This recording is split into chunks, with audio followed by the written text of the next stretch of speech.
আমাদেরকে একে অপরের মধ্যে দ্বন্দ্ব লাগাইতেছে কে? ও মুসলমান, আমরা যদি এমনি এমনি মারামারি করি, সাদা চামড়ার কুকুররা আমাদের উপর আরো নির্যাতন চালাবে। কথা বলেন ঠিক কিনা? যেমনি ভাবে ইসরায়েল ফিলিস্তিনের মধ্যে প্রতিদিন 60 জন 70 জন করে মুসলমান শিশু হত্যা করতেছে, ফিলিস্তিনের মধ্যে ইসরায়েল মানুষ হত্যা করে, লেবাননের মধ্যে করতেছে, ইরানের মধ্যে করতেছে, সিরিয়ার জমিনে করতেছে, ইরাকের জমিনে করতেছে, 40 বছর আফগানিস্তানের জমিনে ওই ইহুদি নাসারা সাদা চামড়ার কুকুররা মুসলমানদেরকে হত্যা করেছে। এর একটাই কারণ, এর কারণ হলো মুসলমানদের মধ্যে ঐক্য নাই, ভালোবাসা নাই। কথা বলেন ঠিক কিনা? এমন একটা আয়াত নাযিল করেছেন, এমন একটা আয়াত দিয়েছেন, যে আয়াত পড়ে সারা কোরআন শরীফ পড়ে 114টি সূরা পড়ে যতগুলো মানুষ ঈমান এনেছে। আর সানাউল্লাহ ফানিপতি রাহমাতুল্লাহি আলাইহি বলেন যে এই একটা আয়াত পড়ে এর চাইতে বেশি মানুষ ঈমান এনেছে। তাহলে এই আয়াতটা দামি না কম দামি? দামি না কম দামি? এই আয়াতের মধ্যে আমার আল্লাহ বলেন, ইন্নাল্লাহা ইয়া'মুরু বিল আদলি ওয়াল ইহসান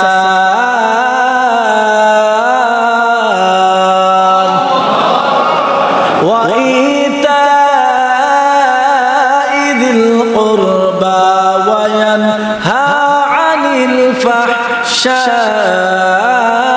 ওয়াল মুনকার والمنكر والبغي يعظكم لعلكم تذكرون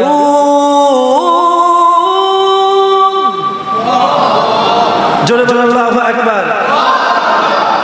এই আয়াতের মধ্যে আমার আল্লাহ রাব্বুল আলামিন পৃথিবীর মানুষদেরকে 3টা আদেশ করেছেন, না 3টা নিষেধ করেছেন। সুবহানাল্লাহ।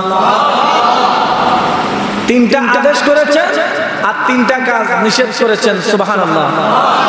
আল্লাহর নবী বলেন, এই আয়াতের যদি কেউ পৃথিবীর মধ্যে তার শরীরের মধ্যে আয়াতের ব্যাখ্যা নিয়ে ধারণ করে, এই আয়াত মেনে চলে, কোরআনুল কারীমের অন্য আয়াত হেদায়েতের জন্য প্রয়োজন নাই, এই একটা আয়াতে মানব জাতির হেদায়েতের জন্য যথেষ্ট। বলেন সুবহানাল্লাহ।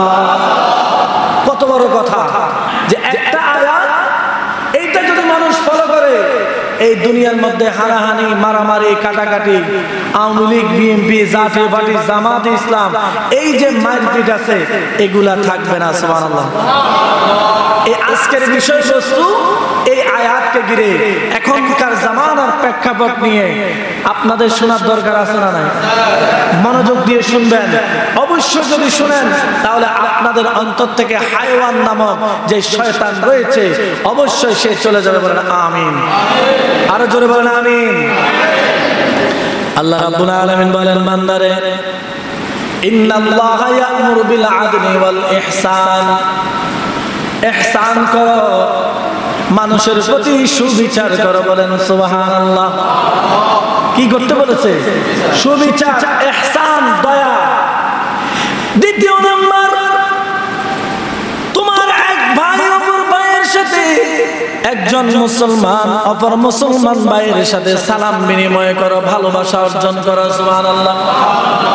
সদাচরণ, ভালো ব্যবহার করার জন্য বলেছেন আল্লাহর নবী। সুবহানাল্লাহ। এক নাম্বার হলো বিচার ব্যবস্থা সুবিচার করবে।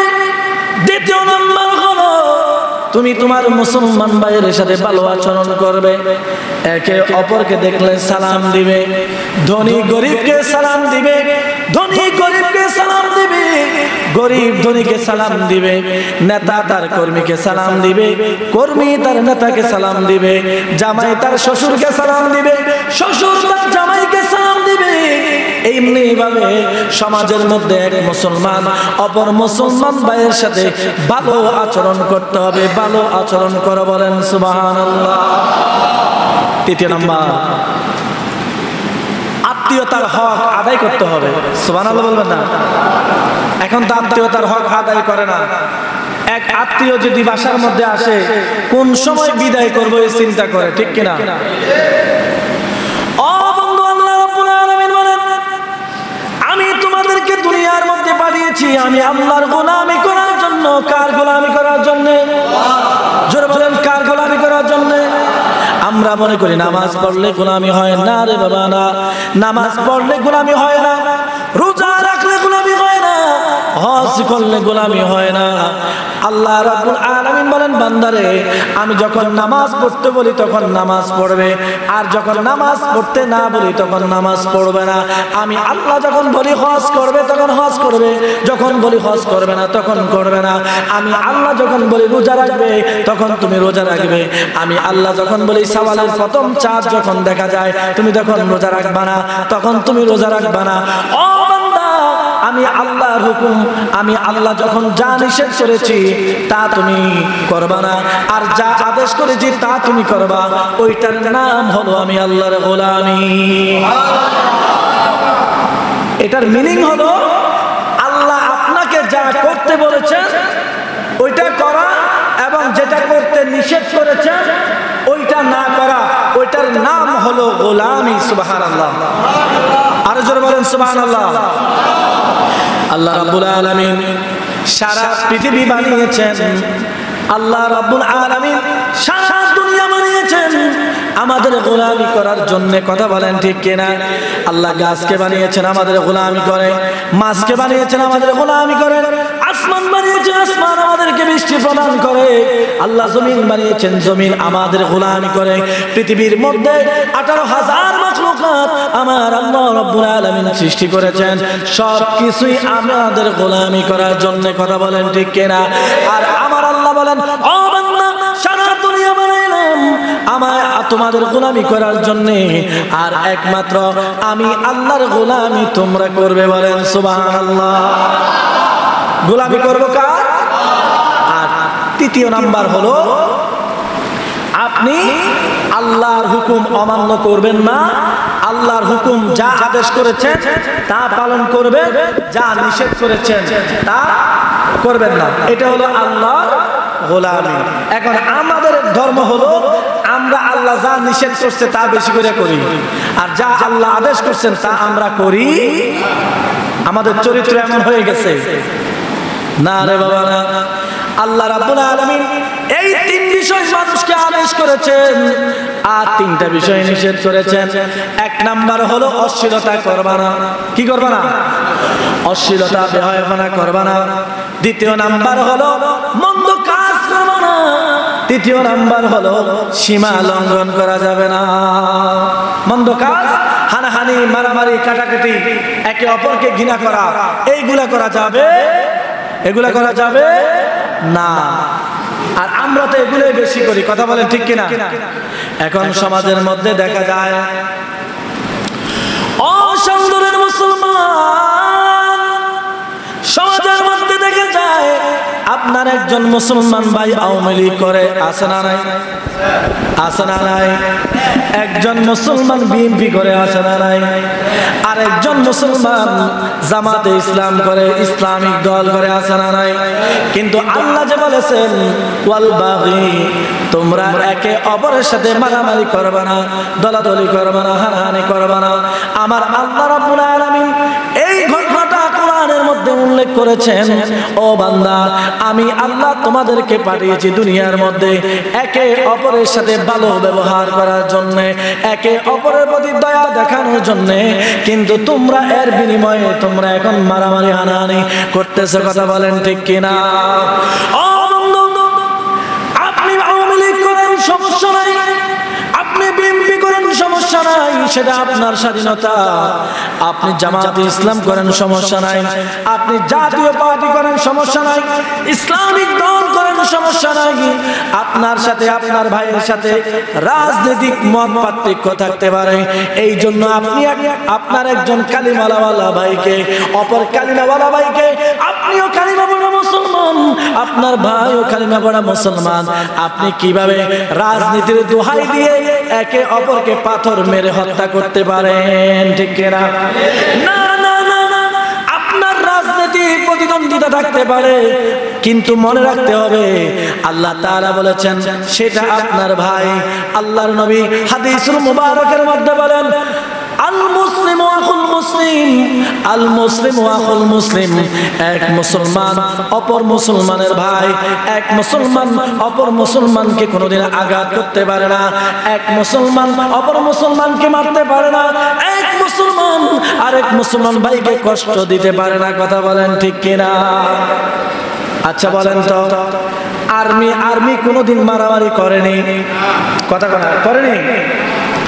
দেখবেন বন্ধু, আর্মি মারামারি করে না, কারণ হলো তাদের একটা সিল রয়েছে। পুলিশ আরেক পুলিশের সাথে মারামারি করে না, তাদের একটা সিল রয়েছে। বিজিবি, বর্ডার গার্ড, বিজিবি একে অপরের সাথে মারামারি করে না, কারণ হলো তাদের একটা সিল আছে, তারা একে অপরের সহপাঠী। কথা বলেন ঠিক কিনা? সহযোদ্ধা।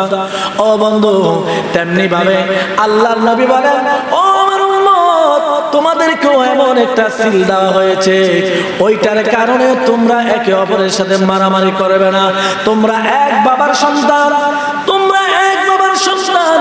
মুসলমানদের জাতির পিতার নাম হলো ইব্রাহিম খলিল, মিল্লাতা আবিকুম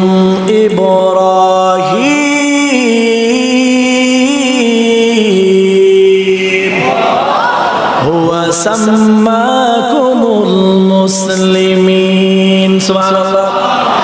আমরা ইব্রাহিম নবীর সন্তান যারা কালিমা পড়েছি, ইব্রাহিম নবী আমাদের পিতা, তাহলে বোঝা যায় এক বাবার সন্তান হয়ে আওয়ামী লীগ করতে পারো, বিএনপি করতে পারো, জামাতে ইসলাম করতে পারো, কিন্তু মারামারি করা যাবে না, মারামারি করা যাবে না।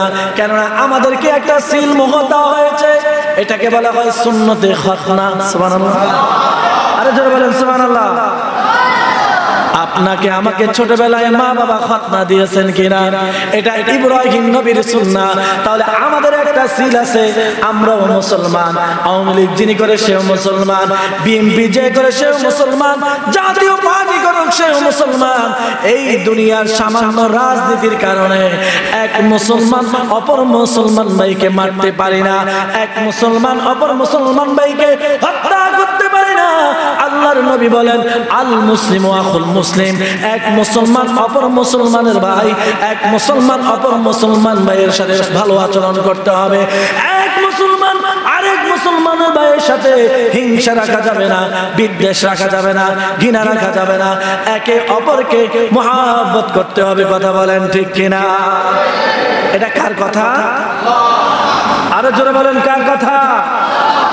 কিন্তু এখন দেখা যায় সামান্য বিভেদ নিয়ে, সামান্য ঝগড়াঝাটি নিয়ে এক মুসলমান কালিমাওয়ালা মুসলমান অপর কালিমাওয়ালা মুসলমানকে হত্যা করে। কথা বলেন ঠিক কিনা? ফেসবুক খুললে দেখা যায় অমুক দলের নেতা, সে ছাত্র আন্দোলন করে তাকে হত্যা করা হয়েছে, এমুক দলের নেতা সে আন্দোলন করে তাকে হত্যা করা হয়েছে, অমুক দল করে সেই জন্য তাকে হত্যা করা হয়েছে। না না না, এই দল আপনার কবরে যাবে না, এই আদর্শ আপনার কবরে যাবে না। আপনার কবরে একমাত্র রহমাতুল লিল আলামিন নবীর আদর্শ যাবে। কথা বলেন ঠিক কিনা? তাহলে আমার বক্তব্য হলো, কোরআনের বক্তব্য হলো, আপনি রাজনীতি করেন, এটা আপনার মতাদর্শ, স্বাধীনতা, ব্যক্তি স্বাধীনতা, তাতে কোনো সমস্যা আপনার আমার সমস্যা নাই। কিন্তু মিল্লাতা আবিকুম ইব্রাহিম হুয়া সাম্মাকুমুল মুসলিমুন, আমরা ইব্রাহিম নবীর সন্তান, আমাদের পিতার নাম ইব্রাহিম আলাইহিস সালাতু ওয়াস সালাম। আল্লাহর নবী বলেছেন, আল মুসলিমু আখুল মুসলিম, আমাদেরকে খতনা নামক একটা সিল দেওয়া হয়েছে। আমরা মুসলমান, ইব্রাহিম নবীর সুন্নাত আমরা আদায় করি, তাহলে আমরা একে অপরের কিন্তু আমাদেরকে আলাদা করে দিচ্ছে কে? আমাদেরকে একে অপরের মধ্যে দ্বন্দ্ব লাগাইতেছে কে? ও মুসলমান, আমরা যদি এমনি এমনি মারামারি করি, সাদা চামড়ার কুকুররা আমাদের উপর আরো নির্যাতন চালাবে। কথা বলেন ঠিক কিনা? যেমনি ভাবে ইসরায়েল ফিলিস্তিনের মধ্যে প্রতিদিন 60 জন 70 জন করে মুসলমান শিশু হত্যা করতেছে, ফিলিস্তিনের মধ্যে ইসরায়েল মানুষ হত্যা করে, লেবাননের মধ্যে করতেছে, ইরানের মধ্যে করতেছে, সিরিয়ার জমিনে করতেছে, ইরাকের জমিনে করতেছে।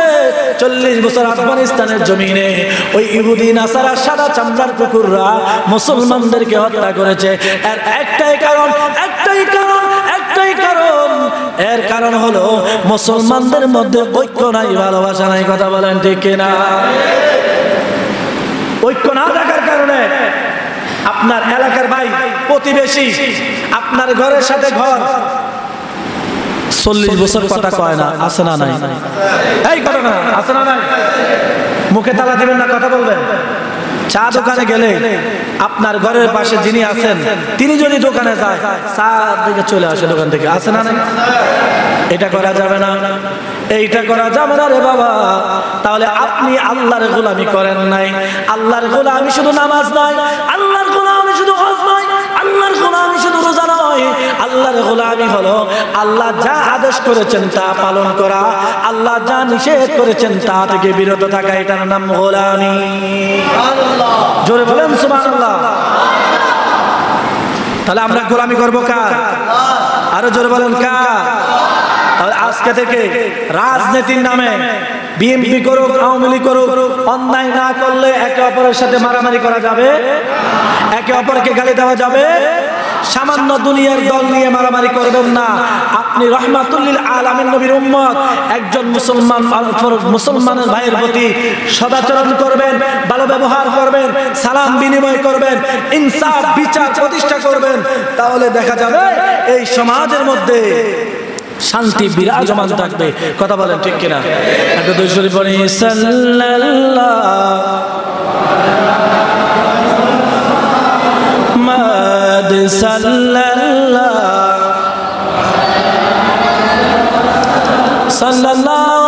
আলা মুহাম্মাদ সাল্লাল্লাহু। একজন মুসলমান অপর মুসলমানের প্রতি কেমন ভালোবাসা থাকা উচিত জানার দরকার আছে না নাই? জানার দরকার আছে না নাই? মদিনাতুল মুনাওয়ারা থেকে 350 কিলোমিটার দূর একজন নওজোয়ান যুবক মদিনাতুল মুনাওয়ারার মধ্যে আসার জন্য নিয়ত করেছেন। মদিনার মধ্যে ব্যবসা করবেন। 350 কিলোমিটার দূর থেকে নওজোয়ান একজন যুবক আল্লাহর বান্দা মদিনাতুল মুনাওয়ারার মধ্যে আসতেছেন ব্যবসা করার জন্য। কি করার জন্য? জোরে বলেন, কি করার জন্য? পাহাড়ি রাস্তা, মরুময় বালুময় পথ, গিরিপথ, অনেক কষ্টের পথ। ওই জামানায় রাস্তাঘাট ভালো ছিল না। 350 কিলোমিটার রাস্তা আসতে কমপক্ষে 3 সপ্তাহ 4 সপ্তাহ সময় লেগে যেত। ওই 350 কিলোমিটার দূর থেকে একজন যুবক আমার নবীর রওজা জিয়ারত করার জন্য মদিনার মধ্যে ব্যবসা করবে, ওই নিয়তে একটা উট নিয়ে মদিনাতুল মুনাওয়ারার দিকে আসতেছেন। 150 মাইল আসার পরে ক্লান্ত শান্ত ওই যুবক একটা খেজুরের বাগান খুঁজতেছেন। খেজুরের বাগান, কিসের বাগান? কেন? বিশ্রাম নেওয়ার জন্য। দিনের বেলা হাঁটা যায় না, বালির গরমে রৌদ্রের তাপে মরুভূমির মধ্যে হাঁটতে পারে না। এই জন্য রাতের বেলায় বিশ্রাম নেওয়ার জন্য রাতের বেলায় তিনারা বিশ্রাম করেন। আর দিনের বেলা বিশ্রাম করেন, রাতের বেলায় তিনারা হাঁটতে থাকেন, রাস্তা আগোতে থাকেন। বলেন মারহাবা, জোরে বলেন মারহাবা। তিনি ওই যুবকটা, নওজোয়ান যুবক, হঠাৎ একটা খেজুর বাগান পাইলেন। কি পাইলেন? কথা বলেন, কি বাগান? এই খেজুর বাগান পাওয়ার পরে তিনি তার ঘোড়াটা একটা খেজুর গাছের সাথে বাইদা তিনি ওইখানে রেস্ট নিচ্ছেন। কি নিচ্ছেন? রেস্ট। ওই আল্লাহর বান্দা নওজোয়ান যুবক যখন ঘুমিয়ে পড়লেন, তিনার যে ওটটা রয়েছে ওই ওটটা তার রশি ছিঁড়ে ওই বাগানের কিছু গাছ খেয়ে ফেলতেছেন, খেজুরের চারা নষ্ট করতেছেন। ওই খেজুর বাগানের মালিক ছিল একজন বৃদ্ধা। আয়েশা দেখতেছেন ওট তার ক্ষেত নষ্ট করতেছে, বাগান নষ্ট করতেছে। ওই বৃদ্ধার মাথা গরম হয়ে গেল। তিনি একজন মুসলমান, কিন্তু খেজুর বাগান নষ্ট করা দেখে তিনার মনে কষ্ট আসলো। হঠাৎ করে তিনি একটা পাথর ওই ওটের মাথা বাড়া নিক্ষেপ করলেন, মাথার দিকে নিক্ষেপ করলেন। সঙ্গে সঙ্গে ওই ওটের মাথার মধ্যে আঘাত পাওয়ার কারণে রক্ত খনন হয়ে ওটটার সাথে সাথে মারা গেল। এরপরে ওই আল্লাহর বান্দা নওজোয়ান যুবক তিনি তিনার চোখের মধ্যে খেজুর পাতার মাঝখান দিয়ে যখন সূর্যের আলো পড়লো তিনার ঘুম ভেঙে গেল। ঘুম ভেঙে যাওয়ার পরে তিনি চতুর্দিকে খুঁজতেছেন যে আমার ওটটা কোথায়, এই ওটটা ছাড়া তো আমি মদিনাতুল মুনাওয়ারা যেতে পারবো না। কথা বলেন ঠিক কিনা? আরে জোরে বলেন ঠিক কিনা? তখন তিনি ওটটা খুঁজতে খুঁজতে দেখতেছেন তার ওটটা পড়ে মরে আছে। তখন দেখতেছেন একটা বৃদ্ধ লোক ওটের পাশে। জিজ্ঞাসা করলো আমার ওটটা হত্যা করলো কে? বৃদ্ধ জবাব দিল আমি হত্যা করেছি, কারণ তোমার এই ওটে আমার খেজুর বাগানের চারাগুলি নষ্ট করছে, আমার মাথায় রক্ত আসছে, এই জন্য আমি এটাকে হত্যা করছি পাথর মেরে। সঙ্গে সঙ্গে যুবক মানুষ রক্ত গরম হয়ে গেল। সঙ্গে সঙ্গে ওই বৃদ্ধের মাথার উপরে একটা লাঠি দিয়া বাড়ি মারলো। বাড়ি মারার সঙ্গে সঙ্গে বৃদ্ধ মানুষ হঠাৎ করে তার মাথা থেকে রক্তক্ষরণ হওয়ার কারণে সেও মারা গেল। সে কি করলো? মারা গেল। তখন যুবক আফসোস করতেছে, হায় হায় কি করলাম কি করলাম। আমাদের সমাজে এমন মানুষ আছে বউরে 3 তালাক দেওয়ার পরে আফসোস করে, আছে না নাই? আছে না নাই? 3 তালাক দেওয়ার পরে আফসোস করে, হায় হায় কি করলাম, হুজুর হালাল করে দেন, আছে না নাই? ওই যুবক মুসলমান তিনি রাগের মাথায় আল্লাহর বান্দা বৃদ্ধ মানুষ খেজুরের বাগানের মালিককে হত্যা করলো। তখন আফসোস করতেছে, হায় হায় আমি কি করলাম কি করলাম, রাগের মাথায় হত্যা করলাম, এখন তো আমি আসামি হয়ে গেলাম। ওই বৃদ্ধর সামনে বিকাল পর্যন্ত দাঁড়িয়েছিলেন। ওই বৃদ্ধার ছেলেরা বাবাকে না পাইয়া বাগানে খুঁজতে আসলো, আমার বাবা কোথায়? আয়েশা দেখতেছেন, 2টা বৃদ্ধর ছেলে দেখতেছেন বাগানের মধ্যে তার বাবার নিথর লাশ দেহখানা পড়ে আছে, নিহত লাশ পড়ে আছে। ওই বৃদ্ধ ছেলেরা জিজ্ঞাসা করলো, ভাই আমার বাবাকে হত্যা করলো কে জানি? ওই আল্লাহর বান্দা নওজোয়ান যুবক বলতেছে আমি খুন করেছি। তুমি খুন করেছো, পালাও নাই কেন? কয় না না না আমি হলাম মুসলমান, দুনিয়ার খুনের বিচার দুনিয়া চাই, দুনিয়ার মধ্যে গুনাহ না রাইখা আখিরাতে আল্লাহর আদালতে দাঁড়াইতে চাই না। আর আমরা হইলে বাইগা যাইতাম, আছে না নাই? ও বন্ধু, যুবক বলতেছে আমি মুসলমান, তোমার বাবা মুসলমান ছিল, আমি রাগের মাথায় আমার ওটে হত্যা করার কারণে আমি তাকে হত্যা করেছি। ও ভাই আমাকে শরীয়তের আদালতে নিয়ে চলে যাও, আমি আদালতে শরীয়ত সম্মতভাবে আমার যা বিচার হবে তা আমি মেনে নেব। আল্লাহু আকবার, আরো জোরে বলেন আল্লাহু আকবার। শরীয়তের আদালতের মধ্যে যুবককে নিয়ে গেলেন ওই বাবার 2 সন্তান বাগানের মালিকের ছেলে। নিয়ে যাওয়ার পরে হযরতে আমিরুল মুমিনিন আল্লাহর নবী সাহাবী হযরতে ওমর রাদিয়াল্লাহু তাআলা আনহুর কাছে বিচার দিলেন, নালিশ দিলেন, ও পয়গম্বরের সাহাবী ওমর, এই যুবক আমার বাবাকে হত্যা করেছে, এই যুবকের বিচার আমরা চাই। আল্লাহু আকবার বলবেন না? আমাদের বাবাকে হত্যা করেছে। যুবককে জিজ্ঞাসা করলো কেন হত্যা করলা? আমার ওট হত্যা করেছে। তো তোমার ওট একটা ফেরত দিলে চলতো, তুমি কেন যুবককে ওনাকে হত্যা করলা? যুবক বলতেছে আমার মাথা গরম হয়ে গেছে, এই জন্য আমি হত্যা করেছি। তাহলে তুমি পালাও নাই কেন? আমিরুল মুমিনিন ও ওমর, আমি গুনাহগার হয়ে গুনাহ নিয়ে কবরে হাসরের ময়দানে আল্লাহর সামনে দাঁড়াইতে চাই না। আমি দুনিয়ার মধ্যে আমার এই হত্যার বিচার চাই, আমি দুনিয়াতে পাক হতে চাই, আমি আখিরাতে আসামির কাঠগড়ায় আল্লাহর দরবারে দাঁড়াইতে চাই না। কেমন মুসলমান ছিল, কেমন ঈমানদার ছিল, বলেন আল্লাহু আকবার। আরো জোরে বলেন আল্লাহু আকবার। ওমর খলিফাতুল মুসলিমিন ওমর বিচার করলেন, তোমার গর্দান না হবে, এই জন্য তার ফাঁসির কাস্টে নিয়ে যাও, তার ঘাড় থেকে মাথা আলাদা করা হবে। তাকে যখন ওই আসামির কাঠগড়ায় নিয়ে যাওয়া হলো, আল্লাহর বান্দা যুবক তখন কাঁদতেছে। আমিরুল মুমিনিন ওমর বলেন, এই যুবক মৃত্যুর আগে তোমার কোনো ইচ্ছা আসেনি? তোমার কোনো ইচ্ছা আছে না আমরা পূরণ করব? ওই যুবক বলতেছে, ও খলিফাতুল মুসলিমিন ওমর, মৃত্যুর আগে আমার কোনো দাবি নাই, কিন্তু একটাই দাবি, আমি যেই জায়গায় থাকতাম 350 কিলোমিটার দূরে, আমার বাড়ি থেকে অনেক দূরে একজন ইহুদির বাড়ি, তার থেকে কিছু বাকিতে মাল আনছিলাম, তাকে টাকা দেওয়া হয় নাই। তার বাড়ি আমি ছাড়া আমার মা বাবাও চেনে না, সেও আমার বাড়ি চেনে না। আপনি যদি আমাদের কিছুদিন সময় দেন ও খলিফাতুল মুসলিমিন, আমি তার ঋণটা শোধ করে আসব। যদি শোধ না করি তাহলে মুসলমানদেরকে বারবার চিটার বলবে ইহুদি। আল্লাহু আকবার। খলিফাতুল মুসলিমিন বলেন, না না, তোমার সাথে তোমাকে এই সুযোগ দেওয়া যাবে না। এখন মুসলমানরা সাহাবায়ে কেরাম যুদ্ধের ময়দানে আছে, তোমার সাথে যদি 3 জন মানুষ দেই, তোমার আত্মীয় স্বজন তাদেরকেও হত্যা করতে পারে, দেওয়া যাবে না। আল্লাহু আকবার। এই আশা পূরণ করা যাবে না, কিন্তু একটা অপশন রয়েছে। ও যুবক, তোমার যদি মা বাবা এই মদিনার মধ্যে কোনো আত্মীয় স্বজন থাকে, তাকে জিম্মাদার হিসেবে দিয়ে তুমি তোমার কাজ সেরে আসতে পারো। আল্লাহু আকবার। যুবক চোখের পানি ছেড়ে বললেন, ওগো খলিফাতুল মুসলিমিন ওমর, এই মদিনার মধ্যে আমার ভাই নাই, আমার মাও নাই, বাবাও নাই, এমন কোনো আত্মীয় নাই।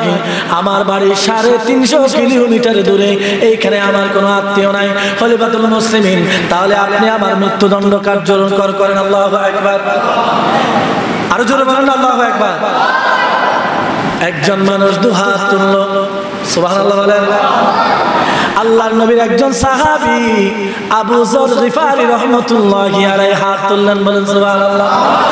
হাত তুলে বলতেছেন, খলিফাতুল মুসলিমিন ওমর, আমি আমার ভাইয়ের জিম্মাদারি নিয়ে নিলাম, আমার ভাইকে আপনি ছেড়ে দেন। সে যদি না আসে ফিরে, তার জায়গায় আমাকে ফাঁসির কাস্টে ঝুলিয়ে দিবেন। আল্লাহু আকবার। কেমন কেমন ঈমানওয়ালা ছিলেন। হযরত ওমর জিজ্ঞাসা করলেন, ও আবু যর গিফারি, সে তো তোমার রক্তের সম্পর্ক না, কেউ না, তুমি কেন তার জন্য জিম্মাদারি নিবা? আল্লাহর নবী সাহাবী বলেন, আল মুসলিমু আকুল মুসলিম, পয়গম্বরের জবান মোবারকে আমি শুনেছি, একজন মুসলমান অপর মুসলমানের ভাই, তার সাথে রক্তের সম্পর্ক না থাকলেও কোরআনের সম্পর্ক, ঈমানের সম্পর্ক রয়েছে। আরে জোরে বলেন সুবহানাল্লাহ।